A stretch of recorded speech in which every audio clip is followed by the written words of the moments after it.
চ্যানেলে সবাইকে স্বাগতম। আশা করি সবাই ভালো আছেন।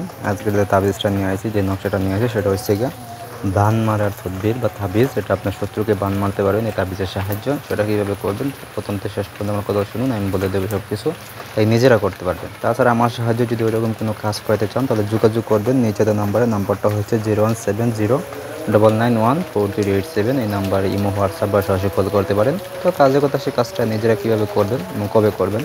কাজটা করবেন অমাবস্যার রাত, পূর্ণিমার রাত অথবা মঙ্গলবার রাত, এই 3 রাতের ভিতরে যে কোনো এক রাতে এই কাজটা করবেন।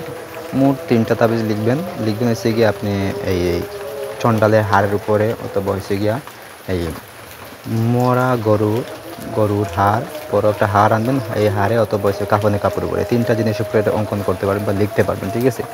তাবিজের ঠিক নিচে অথবা সাইডে দিবেন হচ্ছে গিয়ে আপনি আপনার যারে বান মারবেন তার নামটা দিবেন, শুধু তার নাম দিলেই হইব। আমার এখান দেখেও লিখতে পারেন, সমস্যা নাই। এটা লিখে আপনি করবেন কি, তো একটা হচ্ছে কি আপনি গরুর যে হাড়টা আনবেন বা যার হাড়টা আনবেন, হাড়টা আইনা 3টা তাবিজ তৈরি করে। একটা তাবিজ হচ্ছে কি আপনি গরম এই ডালটা 1 কেজি আনবেন, আইনা ওই যে চুলাতে একটা পাতিলে হাড্ডিটা দিবেন এবং ডালটা দিবেন, দেওয়ার পরটা গরম করবেন একটানা 7 দিন। আর তার ভিতরে হয়েছে কি আপনি করবেন একটা তাবিজ হয়েছে কি দিবেন পুরাতন গুরুস্থান, এরকম জায়গায় একটা পুঁতে দিবেন, মানে মানুষ যেখানে পুরাতন কবর দেওয়া আছে সেখানে। আর একটা হচ্ছে কি আপনি শ্মশান ঘাটে অথবা নদীর ধারে গিয়ে পুঁতে দিবেন রাতে।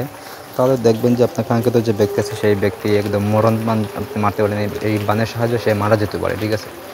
তো অতটুকু পাওয়ারফুল। তাই আপনার শরীরটা বন্ধ রাখবেন। বন্ধ রেখে আমি যে নিয়ম বলছি সেই নিয়ম অনুযায়ী কাজ করবেন, কাজের ফলাফল অবশ্যই পাইবেন। যদি আপনার কোনো বড় শত্রু থাকে তাহলে তার জন্য এই কাজটি আপনি করবেন, ঠিক আছে। তো এই লোক আজকের ভিডিওটা। যদি কোনো কিছু বুঝতে অসুবিধা হয় বা কোনো জানার যদি চেষ্টা থাকে বা জানতে ইচ্ছা হয় তাহলে আমাদের অবশ্যই জানাবেন, আমি জানাতে চেষ্টা করবো ফ্রিতে, সমস্যা নেই। যে নিয়ম বলছি সেই নিয়ম অনুযায়ী কাজ করলে অবশ্যই কাজের ফলাফল পাইবেন। আমাদের কাছ থেকে অনুমতি নেবেন, যদি কাজ করতে না পারেন আমার বলবেন, আমি কাজ করে দিব, ফ্রিতেই করে দেবো, সমস্যা নেই। তো ধন্যবাদ সবাইকে।